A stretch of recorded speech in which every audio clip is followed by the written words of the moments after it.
Welcome to Final Whistle Football News, the home of daily football and transfer updates.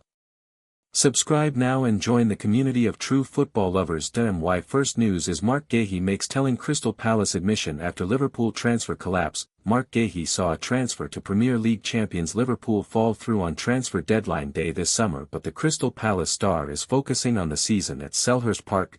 Marc Guehi isn't worrying too much about his failed Liverpool transfer, and is instead focusing on his performances with Crystal Palace.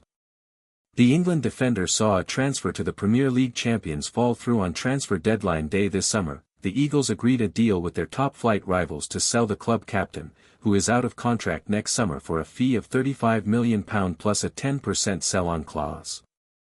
Guehi underwent a medical with the Reds in London as the deadline approached. But Eagles Supremo Steve Parish pulled the plug on the deal, forcing Guehi to remain in South London. The defender then went on international duty, where he scored his first goal for England in the 5-0 win over Serbia. He has since returned to Palace and will captain the club against Sunderland on Saturday in his first match for the club since the awkward saga. Speaking ahead of the match in his program notes, he made a point of saying he's excited to play alongside the club's new signings, and is hopeful that the club can enjoy a successful season. He said, "I'd like to welcome Jeremy, Pino, JD, Canvet, and Cristantis Buche to the team. They will all bring a high level of quality to the squad and I look forward to playing alongside them. Looking at today's game, we have another challenging task against a Sunderland team who have started the season very well. Our travelling support is always special to us, but now is a chance to show everyone once again that Selhurst Park is up there with the very best atmospheres in the Premier League. I'll be giving everything to get another 3 points this afternoon, make some noise, back the team and let's keep this fantastic run going." Guehi's manager Oliver Glasner also dismissed rumours of tension between him and club chairman Parish over the failed transfer to Liverpool. Glasner, whose side will bid to extend their unbeaten league start against Sunderland, said, "I never threatened to leave the club, never. I didn't have to threaten anybody, there were no bad tensions between the chairman and myself. It was really just a discussion about sports, and he decided against the money and for the sporting perspective of Crystal Palace." Big credit to the chairman. Glasner was also full of praise for Guehi, adding, "It was clear, for him, that he stuck to his contract. It is credit to Marc that he never threatened to strike, that he is a very honest person, that is why I was never worried about this situation. He will be our captain as long as he's here, because he's just such a great player." My second news is Man United, Liverpool and Chelsea in fight for England star. Manchester United January move for Crystal Palace star. Manchester United are reportedly considering a major January transfer move for Crystal Palace midfielder Adam Wharton. According to sources, the England international has also attracted interest from Liverpool and Chelsea, highlighting his growing reputation in English football. For Manchester United, strengthening midfield remains a clear priority. The club failed in their pursuit of Brighton's Carlos Baleba during the summer window, leaving the door open for Wharton to become a key target. Man United target Wharton as Casemiro replacement. A source close to the club told Caught Offside, United see Wharton as the ideal replacement for Casemiro, who's expected to leave at the end of the season. This indicates the urgency within United's recruitment team to secure a player capable of controlling the tempo from deep. His ability to dictate play from deep fits perfectly into Ruben Amorim's tactical setup. They made an approach in the summer, but Palace rejected it outright, the source added. This suggests that Wharton was always on United's radar, but the financial barrier prevented a move earlier in the year. Wharton's reputation has only grown, with his style of play often compared to United legend Michael Carrick. Known for his composure, range of passing, and intelligence on the ball, he could provide the Red Devils with a player capable of orchestrating their midfield with precision. Transfer fee and timing could suit United. Interest in Wharton late in the summer reportedly valued him at around £100 million. However, the upcoming January window may see a significant reduction in cost. For January, Wharton will more likely cost around £60 million, as he could be keen to get a move to a club playing in Europe to boost his World Cup hopes with England, sources suggest. This fee makes Wharton a more realistic target for United, especially considering their need to integrate new talent quickly to compete at the highest level domestically and in European competition. Potential impact on Manchester United. Wharton's arrival could mark a turning point for United's midfield structure. He brings not only technical ability but also a tactical intelligence that could transform how the team transitions from defense to attack. His ability to read the game and dictate tempo could be crucial for Ruben Amorim, who has emphasized the need for a midfield playmaker capable of guiding the team from deep positions. Wharton has the quality to make it at the highest level, and it would be interesting to see him in a United shirt, sources noted. His style could help restore some of the composure and control that the club has lacked since Casemiro's arrival. Our view, EPL Index Analysis. From a Manchester United supporter perspective, this potential move is highly encouraging. Fans have long called for a midfielder capable of controlling play, and Wharton's profile fits that description.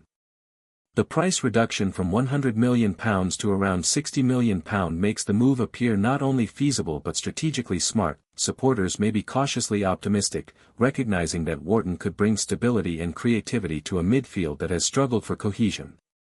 Comparisons to Michael Carrick provide a useful benchmark, as Carrick was instrumental in helping United dominate games with subtlety rather than sheer power. Critics may point to United's recent inconsistency, but adding a player like Wharton could signal a commitment to building a long-term midfield core rather than short-term fixes. If the move goes ahead, it would be viewed as a decisive and intelligent piece of recruitment, especially in a transfer market increasingly driven by inflated fees and high-risk signings. Ultimately, Wharton's potential signing could be a statement of intent from Manchester United, demonstrating ambition, strategic thinking, and a desire to return to the upper echelons of English and European football. Fans will be watching closely, hoping this January move could be the start of a new chapter for the club's midfield dominance. My third news is Barcelona winger Yamal a doubt for Newcastle tie. Barcelona winger Lamine Yamal is a doubt for the Champions League game at Newcastle United, and his manager Hansi Flick has criticized Spain's treatment of the 18-year-old. Yamal played for his country in a 3-0 win in Bulgaria and 6-0 victory in Turkey during the recent international break. The forward did not take part in Barcelona's first-team training on Saturday because of a groin injury, and has been ruled out of Sunday's league game against Valencia before the visit to Newcastle on Thursday.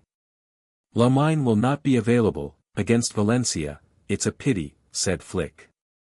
He played with the national team despite pain. He had problems, played 79 and 73 minutes, and didn't even train between matches because of this pain. That is not really taking care of the players, is it? It is not. Spain, they have the best team in the world, best players in the world. In every position they are unbelievably good. So, maybe they will also want to take care of our players, our young players, but it's like they are doing this to them. This is what I can say, and I'm really sad about this. Barcelona's press officer later said Yamal had discomfort in his pubic bone and is doubtful for Newcastle. Flick, who was previously Germany manager, said he had contacted Spain coach Luis de la Fuente by text message, but there was room for improvement in their communication. I was also on this side, as a national team coach. I know how hard sometimes the job is, added Flick. I never spoke. I have had one conversation via text, but I never spoke with him. My Spanish is not good, his English is not good, so maybe this is a problem. But in the end I think the communication, because we have not only one player there, we have many players there, it could be better. No date for new camp reopening.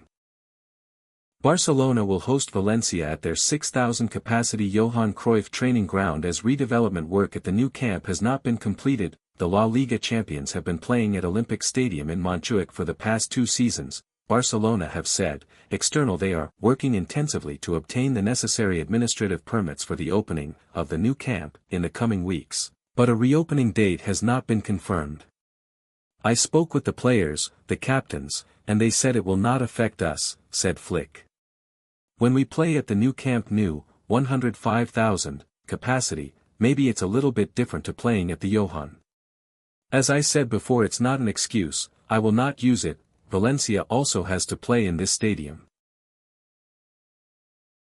My last news is Tottenham dismissed takeover talk amid former Newcastle's Amanda Staveley interest. Tottenham Hotspur have shut down speculation over a possible takeover, insisting the club is not for sale, despite reported interest from former Magpies staffer Amanda Staveley and other parties. On Sunday night, Spurs issued a statement confirming that ENIC, the holding company owning nearly 87% of the club, had received and rejected preliminary expressions of interest from two separate groups.